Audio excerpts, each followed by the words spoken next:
Undangan dari GMC ya. Oke. Dari Ketua GMC, terima kasih sudah menjamu Ranta untuk makan siang di Lutu.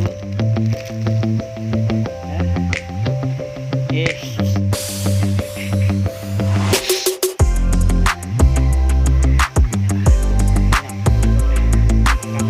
Mas Bra, sip. Makan kambing, mantap. Oh siap, Ranta, Kak BBB aja Ranta.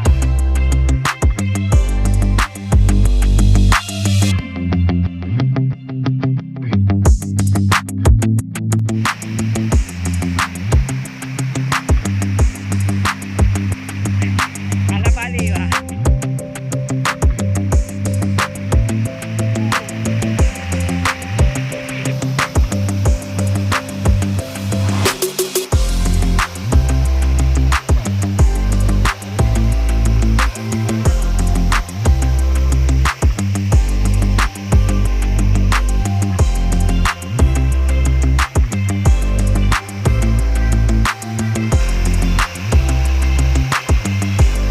Bagaimana pemandian itu? Seru Pak?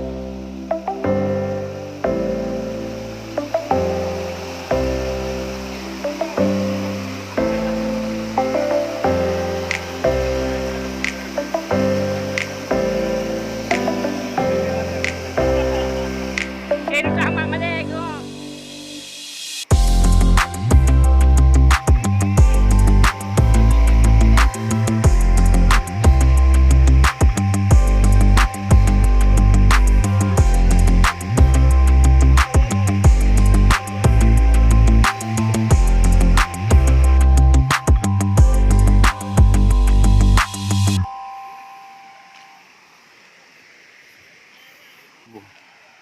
Rp10.000.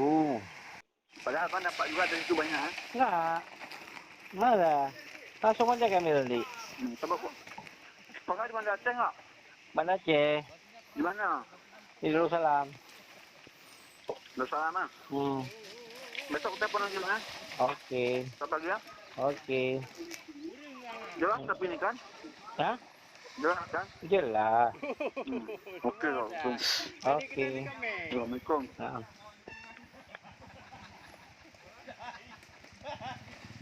Sahihnya.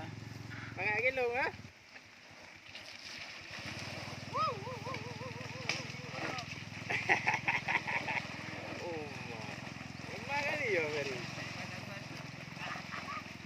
Perjuangan. Penuh perjuangan, Bro.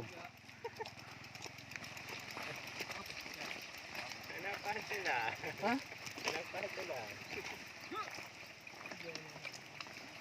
Ini dia pemain baru. Pemain cadangan.